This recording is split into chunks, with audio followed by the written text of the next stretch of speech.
I'm Diego Cordovez with Adam Schoenfeld. Welcome to The Scoop, brought to you by Full Tilt Poker. Now, in yesterday's program, we had a very interesting discussion going on with David Singer, and he's coming off a big week of triumphs, and he's got a lot of opinions about things. So we're going to continue our interview today, but for people who missed it, on Card Player TV, please watch part 1 with David Singer, and we'll wrap things up today. You can't stop him. You can only hope to continue. Exactly. But it's worth it. That's the great thing about the evolution of poker, which is that people always talked about how special it was to win the bracelet, which is true, but not only that, it was like by far the best chance to make any money. I mean, right. The World Series had not just the biggest tournament of the year, it had like the 10 biggest tournaments of the year.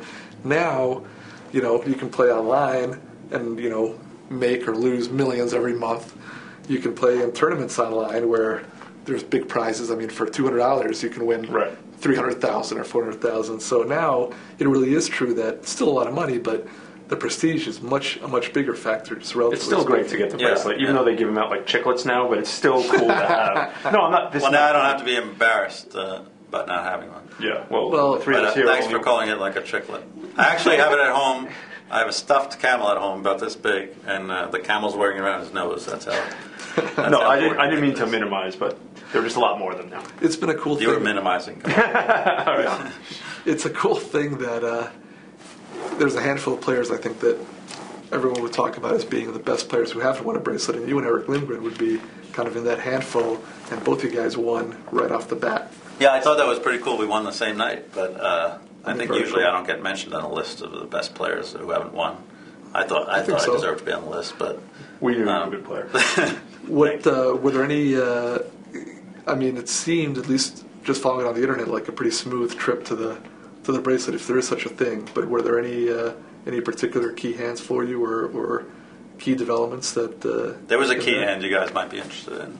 It happened with about 4 tables to go, maybe, and I managed to get all my money in the middle with the worst hand. And I still don't think I did anything wrong. I'd play the hand the same way again. You tell me what. Well, I shouldn't have told you I got all the money with the worst hand, because I want to hear what you guys would do with the hand.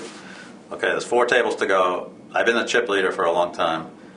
I guess that's not really relevant to it. But the guy won off the button, who's a fairly straightforward player, tries to raise the hand, and he makes a mistake, makes a string raise, but he put in enough for it to be a minimum raise. Right. So it's a minimum raise. The next guy on the guy who's Master Blaster, I don't know his name, he's on the button. Yeah, I don't know that one either. And he just calls.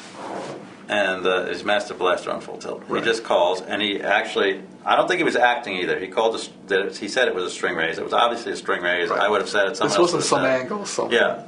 So he said it was a string raise. So he just called the minimum. Normally, you're not a stickler for those kinds of rules. Go ahead. I'm a huge stickler. I get a bad rep for that. Of course. It comes from playing at the Mayfair Club in New York with guys who were like shady and trying to take advantage of the game and anting other people. Yeah. But I think it's good. In general, I like everyone to have the same rules, whether you're a super well-known player or not. I didn't mean to derail you. Continue with the hand. No, I know I get a bad rap for that. Like people think I was really wrong about last year when I got knocked out and thought I was got an unfair deal with the guy looking at the cell phone in the main event. I still stand by the fact. I tell Jack Effel. I'm cool with Jack Effel, but I tell him that if he were there, he would have killed the guy's hand. I really still think he would. For people that don't know, not only that, they didn't follow the chain of command where the guy who was on the floor was supposed to go to a supervisor, and he had orders to call Jack if anything like that happened. For people that don't know, because this was interesting. I wasn't even going to go down this road. For people that don't know, I didn't want to get into this either. Yeah. All the internet people at home are saying that guy's such a jack. We're giving you a break by not breaking it up. I didn't want to get into it. Well, I don't think you're giving me a break. I know a lot of people don't like me for it, but no, I still that's like you. Okay. Just because I disagree with you on the situation. Well, no, but there are a lot of people who don't like me because of it. But that's okay. You have to go by what you think is right. I admire that about you, that you do go by what you think is right. I have to say, in this instance, I don't think you're right, but we can disagree. I'll just set the stage, since we've talked about it. As long as you don't call me 24-letter words, because like a lot of people on the internet too. For people that don't know, just because we've talked about it here, last year you were in a key hand, decisive hand for your fortunes in the main event, and there was a very strict rule about cell phone use at the table. If your cell phone was on or came on, or under any circumstance, your hand is dead. potentially it's a penalty. That's what I heard being in the room every day. They announced it like 6 times a day. There have been a bunch of instances where people were at the table where I was involved, and someone just looked at their phone to see a text or something, and then the dealer would come in and just swipe your hand, not even let you look at it or whatever. So that's the setup for it. Exactly. Then you were involved in a big hand. Exactly. I missed most of the tournament, as I said last year. I was in New York. But every day they announced it maybe 6 times a day. If you look at your cell phone, if you do anything with your cell phone, your hand is dead. Right? So I'm in a hand. Right. Now, but again, even though there are a lot of instances where they were super tight on this, there were a lot where they weren't. It just seemed to matter. It seemed to depend on whether the dealer was a stickler or not, because sometimes and that's people what would I'm be on saying the phone. to Adam, that I want all the rules in poker to be the same all the time, whatever they are. Ideally. But in practice, this rule was being enforced more or less depending on whether the dealer was and that's why or not. the floor person didn't do his job right, where he's supposed to call Jack Apple. He had instructions to call Jack if there were any. What happened in the hands? Okay, let me just say, like 6 times a day they were announcing this cell phone rule. No other rule were they announcing at the table. I had missed a lot of the World Series, but I came and I'd heard it every day when I was there. Okay, right. The beginning of the main event, it was the first day. It hadn't gone that well for me. I didn't have a ton of chips. We started with 10,000 or 20,000. I don't remember last year. 20. And I was down to maybe 14 or something like that, or maybe even less. And I called a raise. I don't even remember my particular hand, but on the flop, I had either the smallest pair or the smallest card on the board. I paired to the middle card. It had been like a 5 or 6 way flop. There was a decent amount of money in there. I hadn't called a raise with the hand, but people had limped in. One guy bet, and from my read on him, I was 100% sure he had me beat. But there was enough money in there. I didn't have that much more money. I thought I had enough money to get him off the hand. I raised with a pair and a flush draw as a semi-bluff. I was sure he was ahead of me. Oh, a flush draw also. Yeah, pair and a flush draw. I was sure he was ahead of me. No doubt in my mind he was ahead of me. Everybody folded, and it came around to him, and he was thinking for a while. He was wearing a shirt with a pocket over here. You should all check out akuproject.org, by the way. It's a charity with no rake for kids in Nigeria. But anyway, so he goes in his pocket like this. His phone rings. He picks his phone out of his pocket. No, it's not a flip phone. He picks it out. He looks at it, and he pushes the button on it to stop it from doing whatever it's doing. Could be a text. Could be a phone call. I don't know what. I think in the accounts, it started to ring. He pulled it out and stopped it from ringing. But he looked at it. He looked at it. Right. So you want to kill a guy's hand in a crucial pot in the World Series of Poker because of a technicality? Because they announce. Yeah, because but they announce. And here's where I disagree. I want my hand killed in the event of a technicality. If the technicality is announced, that's how it's going to be for everybody. See, I'm just relying on what they're saying the rule is every day. See, I think just philosophically, we've gotten to the point, especially in poker rules, where we try to have these rules that are just immutable, but they can't be. They always involve some judgment, and people have to use their best judgment as to whether someone's trying to take advantage or not. But I don't want the rule to be impact. like that. It shouldn't be like that because the average floor person can't think about the rule. They don't have enough training to think what the reason is. I want it to be like you'd say in law, strict liability. Either you did it and you're right. There's a penalty for it, or the situation goes one way, or you didn't do it. Just like one man's technicality is another man's. I think the you as a big player, issue. Like I think if you're in the NBA finals, right, and you're on the line to win the game, shooting a foul shot, and your foot goes this much over the line, right. But see, you could easily say it's a technicality. No, I wouldn't say that. And in the NBA, they often say no harm, no foul, and every call is made with judgment. See, right, but they're trained. There are a few referees that are trained to do it. But see, these are floor people they get from all over. I understand. And there's been one big development, I think, in basketball officiating, a couple of years ago, which is that if somebody doesn't gain an advantage, right. they don't call a foul. See, it used to be that if you charge or if you travel or if you do anything, they blow the whistle. And then they said, well, this is ridiculous. We're just blowing the whistle all the time. Okay, yeah. So the change was made in the rules where it said the referee or the official, in his judgment, must believe that an advantage was gained. Right. But as I said, those are trained people trained to use their judgment, where a lot of the floor people aren't. But if anyone is trained as Jack Apple, he's supposed to go to him. But I'm just saying, maybe the NBA isn't the best example of it. maybe there are better examples in Major League Baseball or something. The Look at the foul line. If he puts his foot like a half an inch Right, over that's a foul clear line, cut. right, and if you throw, you could say that's a technicality too, because he would have made the foul shot whether it was like that or I think not. the analogy there is if you have 3 cards, or if you rip the card. There's certain things that are black and white. Then there are other rules that are in the gray zone where judgment is. But you yourself said that you heard the rule announced many times. The rule was announced. They Right. announced a stupid rule, and then Yeah, but I'm But just it was relying not- on what but I it was- hear but the it was- tournament director But from announce every day day. one, it was not enforced. right, and I don't believe it should be. Whether by design or not, judgment was used in the enforcement of the rule. In other words, Judgment by a person who wasn't supposed to use a judgment. They were supposed to check with Jack, and you can ask him about that. see, But at any rate, I'm just relying on what they say. I want to be able to rely. I want the tournament to be run so I can rely on what they're announcing the rule did is. the dealer refuse to call the floor man, or the floor man? I refused thought to the call dealer Jack? would kill a hand, but then the dealer called the floor man, and the floor man wouldn't Right, call him. Even and though you he was wanted to supposed appeal to a higher. Right. I mean, we're obviously we're going to disagree about it. I still think I was right. I disagree, and I do disagree strongly on it because I think it is a judgment call, and as a player, as an experienced player, you can use your judgment whether you feel the other guy was trying to take advantage or not, and if he wasn't, I don't think it's right to penalize him. Yeah, but I don't want it to be like that. The I don't want it to be that I can take advantage of it. I want it to be that it's the same But way every the- time. the- Either I know his hand is live or his hand is dead. The one thing I'll say is I do believe, knowing you, that you genuinely want consistency and that you would want the same on your behalf. I mean, you're an idealist on this, so I don't think that you. I think the natural charge is people say, well, you were the one shooting an angle on this guy. Yeah. And I don't believe that. I think that in your heart, you're a very idealistic person, and you want things to run in a certain. You're right, and I idealistic appreciate way. you saying that. And So, you're right. so it's. Well, that's why I say I don't don't like think you on that. I just think that you're yeah, correct. But I think we have a disagreement, but I don't think as Right. you're a bad person. There I'll are tell you some, there are some people who similar would call the rule. guy trying to get an advantage, and then if they did something wrong, they just try to hide it, which is a different thing. I'll tell you something that came up against Eric Seidel like about a year and a half ago. I'm friendly with Eric. I didn't know him as well at the time, but we were playing a tournament. I don't remember. It might have been in Foxwoods. He was wearing headphones. Somebody raised with an oversized chip, and he didn't hear that it was a raise because he was wearing his headphones, and he threw in maybe the raise was 300. The guy had thrown in a $500 chip, and he threw in 100 or whatever to make he thought it was a limped pot. And then he wanted his money back, and the dealer let him take his money back because, well, he's Eric Seidel.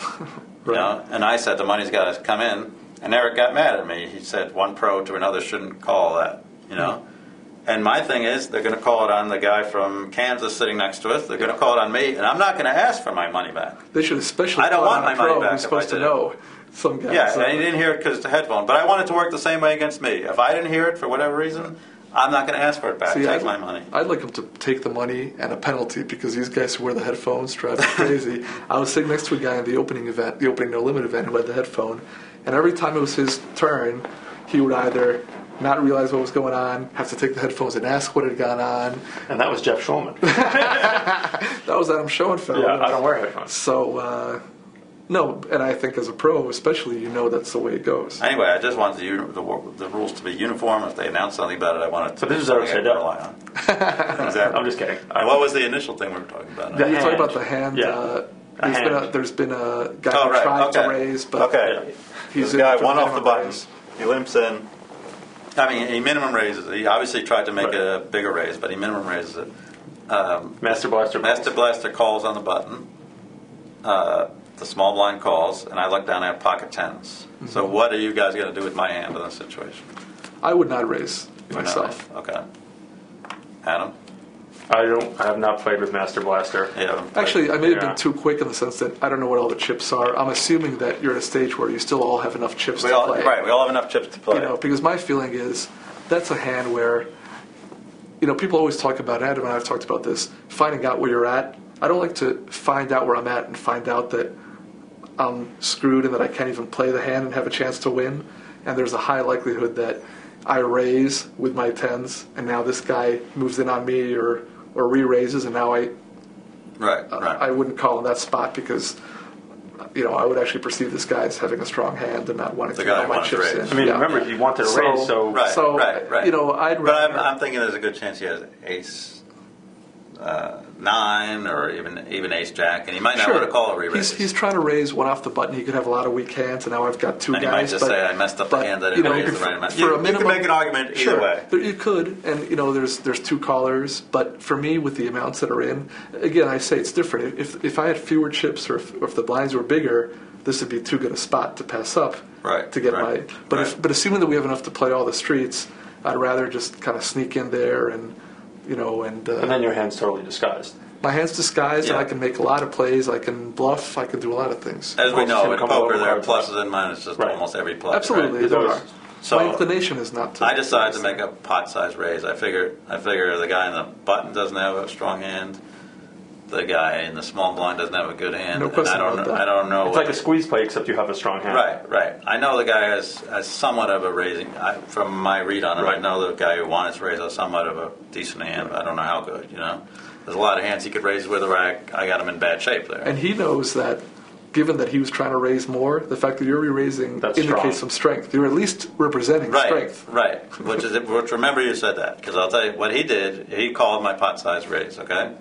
Now Master Blaster on the button, he makes a big raise, which he might have put himself all in. A re-raise. He makes a big re-raise, So he called. and he told me after that. Like I asked him after the hand, what's he thinking? He was thinking exactly opposite of what you were saying, Diego. He was thinking, I hadn't been playing like super aggressive. I hadn't been trying to run people over. He was thinking, I'm going to try and put a move on the hand, which I think is totally flawed logic. Like you said, I know the other guy has a hand and is raising, so I'm never going to just try and run people off the hand, So he moves he basically moves all in, and I've got him covered by some. I think I had to call some and re-raise some. So what kind of hand are you putting him on? Master Blaster? Yeah. See, if I had to put him on a Obviously, hand, you're not there at the table with I'm not at the table, but knowing nothing else about it, I think the two most likely hands are something in the kind of suited, low face. I put him on like a Queen Jack suited type hand, or Ace 8 suited. I think those are the more likely types of hands in my view. I was going to say maybe because It's possible a small pair. I now have the possible. information that you told us about what you Yeah. said later. I was going to say a mid pair, That's small what pair. that was. My most likely thing was he has a pair of eights, Yeah. a pair of Small sevens, pair or is something. also Sixes. possible. Yeah. Because now he thinks he's going to drive you out Yeah. and he heads up with the guy and have dead money in there. Oh, I Or he forgot. totally Oh, yeah. thinks I'm making a move. I don't know why he would think he's got like an ace. Right. like if he thinks you're decent making a ace. move, he's going to drive you out. And Maybe he had a decent ace that he decided just to call the first guy forward. He's got a Right. pair of eights or something like that, Right. right? Those are So, good so with my possibilities. tens at this point, I have to think I'm probably good unless the first guy has a beat. Absolutely. The thing is, you can't be in bad shape against his hand. Right. I mean, there's only 3 hands you're really in bad shape against, Right. or 4. So You can't put him on those 4. I raise all in, and the first guy folds, who had queens. He happened to have queens. he folded. And Master Blaster, somehow, I still don't know how his jack's there.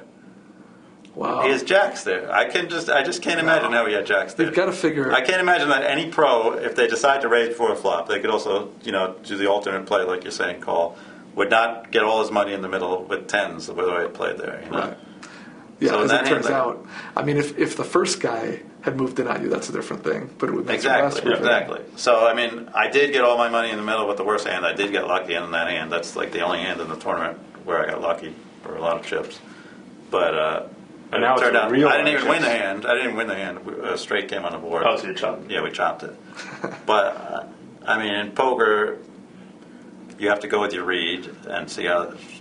Sometimes you're going to read things wrong, but you have to trust your reads, and sometimes you're going to get the money in bad and hopefully suck out. Yeah, no, I'd forgotten I was still thinking of the first part because, of course, once he moves in, yeah, you're not going to put him on a Queen Jack or Jack. It's either an ace something or a smaller pair. Yeah, there's no way I figure he's got a bigger pair than me. Right. And You're did he hoping he has outplay a me? smaller- Yes, but I mean, I asked him why. I don't know if he was joking, but after the hand, he said he thought I was going to put a move on the hand, and I think he was being sincere, and I think he totally was Right. misreading me. Back in Texas, we used to say we had a small pair, queens. So maybe. I didn't even know you were from Texas. Yeah. Which actually shows why I was able to beat him in playing him heads up in the full tilt tournaments, because he had no idea how my thinking is, like that. Interesting. Yeah, I think. And then the other hand, wait, there was another hand. Oh, I was going to tell you about another bad beat. Another bad beat I took that. No, obviously I was lucky. But I don't know if we didn't mention it yet. But when I started out the pot limit tournament, I was in the second day of the no limit tournament. I think it was a 15. So you're playing both at once, right? Yeah, right. It was pretty close to the money. It had been a big field, so I was playing both at once. But I bought into the pot limit with the idea that I didn't care if I lost the $1,500. I know that sounds terrible to people in the real world, but yeah, even in to poker, me. that's a small. In poker, you know, the way the swings go and everything, that's a small amount of money. Well, you know you're going to make a big cash in the pot limit. Well, I was in the no limit. I was in the second day. I thought I was going to make a good cash. You know, obviously I'm deeper in that tournament. I've got to have that be my priority. Right. So I just said I'm going to play the no limit, and if I don't even get to play much of the pot limit, that's okay. Okay, so I go there, and naturally, because since I'm disorganized, I show up like a half an hour late, even though in theory I was going to have 2 hours to play the no limit before play the pot limit before the no limit started. You've cut it down to an hour and a half already. Yeah, so I only have an hour and a half to play the pot limit. So I think I doubled up. We started with 3,000. I think I had like 6,500, 7,000. So things are okay there, but I'm going to play the no limit now, and that's my priority. I only had 6 big blinds to play. That's why I decided to play the pot limit also. Mm-hmm. And I went up a little bit in chips. Then it got close to the money, so it was hand for hand. So even though my tables were far apart, I was able to run over to the pot limit and play maybe 5 or 6 hands for then go back and play a hand in the no limit. Once or twice I was in a hand, and I didn't make it back for the hand, but basically it was 5 or 6 to 1. I was playing the pot limit hands. And then in the no limit, I managed to get all in with ace-king against ace-queen, and I lost. And I was pissed off because, you know, I was doing a lot, trying hard, running back and forth, and I thought it took a bad beat. But obviously it turned out to be a good beat for a change, because I wouldn't have gone back and put all my effort in the pot limit. Won the pot limit. As you should from the beginning. Yeah. Let that be a lesson to you. But I cashed in both of them, so I thought that was pretty cool. Yeah, that's excellent. Cashed in 2 $1,500 events. I cashed in 2006. I cashed in 2 $5,000 events at the same time. See, you always hear anyone else has ever done that. You always hear about guys playing 2 at the same time, and of course they never cash in the 2 because they always just kind of blow it in one or the other. So that is pretty good. Yeah, that was a lot of fun. Anyway, you've got a newborn baby and more events to win online and offline, so we're going to let you go. But we appreciate you coming by. It's been very interesting to hear about these things. Okay, thanks. It was a lot of fun. Thanks, David. Join us on The Scoop, brought to you by Full Tilt Poker. Write to us at thescoop@cardplayer.com with suggestions for guests, questions for upcoming guests. Thanks for joining us. Chips are everything. Tools used to bully, trap, or bluff, simultaneously staging battles and keeping score. Their strength is in numbers, capable of intimidating or driving a player to desperation. And in the end, all that matters is that they're in your stack. We play at FullTiltPoker.com.